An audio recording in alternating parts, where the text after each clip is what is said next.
મિત્રો, તલાટી 2015 ની અંદર જે ગણિતના ક્વેશ્ચન્સ પૂછાયેલા છે એને આજે જરા રિફર કરી લઈએ. આવતીકાલે તમારા લોકોને પરીક્ષા છે અને તમે સુંદર તૈયારી કરી રહ્યા છો. જેમ કે એક પ્રશ્ન છે 200, પછી 196, 192 આવી એક શ્રેણી છે. તમને આમ તરત ખબર પડી જશે કે આ ઘટે છે અને એમાં કેટલામું પદ શૂન્ય છે એવું આપણે શોધવાનું છે.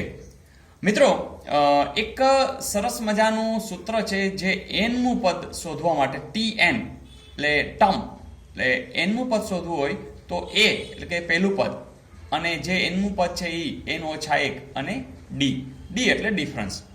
અહીંયા બીજા પદમાંથી પહેલું પદ બાદ કરવાનું છે એટલે ડિફરન્સ મળશે. તો તમને ખ્યાલ આવી ગયો કે d બરાબર 196 ઓછા 200 એટલે કે અહીંયા -4 આવશે. a એટલે તો કે પહેલું પદ છે, તો કે a કેટલા છે તો કે પહેલું પદ 200 છે.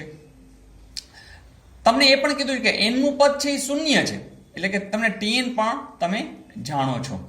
આ અત્યારે સમજવા માટે આટલું બધું લખું છું.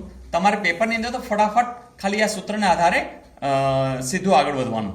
જેમ કે આ શૂન્ય બરાબર 200 વત્તા n ખબર નથી જે આપણે શોધવાનો છે અને d છે એ -4. મિત્રો, 200 ને આ બાજુ જવા દેશું.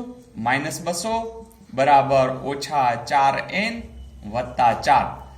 બધાની નિશાની બદલાવી નાખી.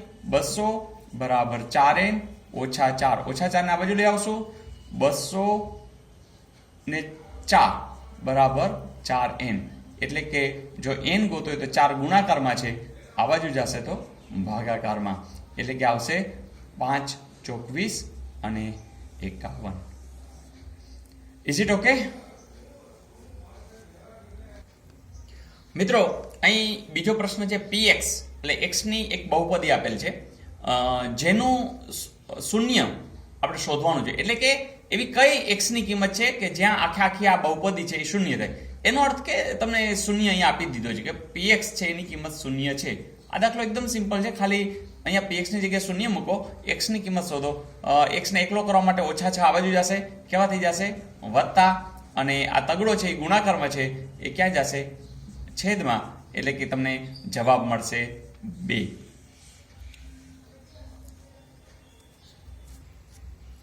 મિત્રો, ત્રીજો સમ આ રીતે છે. ત્રિકોણ DEF અને PQR આ બંને ત્રિકોણ છે અને સંગતતા વિશેની વાત કરી છે. હવે જ્યારે સંગતતા એટલે સંબંધ, અને એ કેવી આપી છે સમરૂપતા. આપણને ખબર છે કે કોઈ પણ બે ત્રિકોણ આપ્યા હોય સમરૂપ હોવું એટલે શું?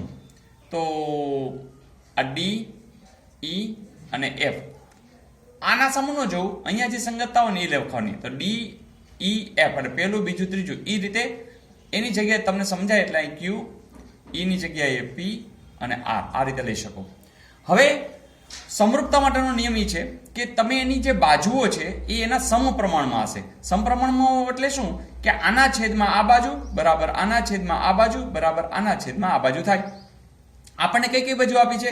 તો અહીંયા DE આપી છે બરાબર, અને અહીંયા PQ એને અનુસંધાને, અને QR ને અનુસંધાને આપણને આપી છે DF શોધવાની છે. ઓકે, તો આને આપણે x કહી દેશું. આ જે બાજુ છે એ અને આનો જે ગુણોત્તર છે એ આ રીતે આવશે કે DE છેદમાં QP બરાબર શું થાય? તો આના છેદમાં આ લીધું છે તો તમારે આના છેદમાં જ આ લેવાય એટલે કે x ના છેદમાં એના જેવું જ કોણ છે QR. બસ આટલું જ સમજાઈ જાય એટલે સાવ સહેલું થઈ જશે. કેમ કે આના આધારે તમને એક સીધું જ DE ના છેદમાં PQ એટલે આ બાજુ તો 3 છે અને બગડો ને આ બાજુ જવા દો એટલે 3/3 તો છે જ. એટલે કે આની જગ્યાએ તમે 3/3 મૂકશો એટલે સીધું જવાબ જ મળી જશે. કારણ કે QR તમને આપી દીધા છે. કેટલા છે? 8. કારણ કે આ તમને વેલ્યુ આપેલી છે. બસ પતી ગયું. 8 આ બાજુ જશે. 8 × 3 છેદમાં 2 બરાબર x. બસ 4 × 2 = 8, 4 × 3 = 12. આનો જવાબ કેટલો આવશે? 12. Is it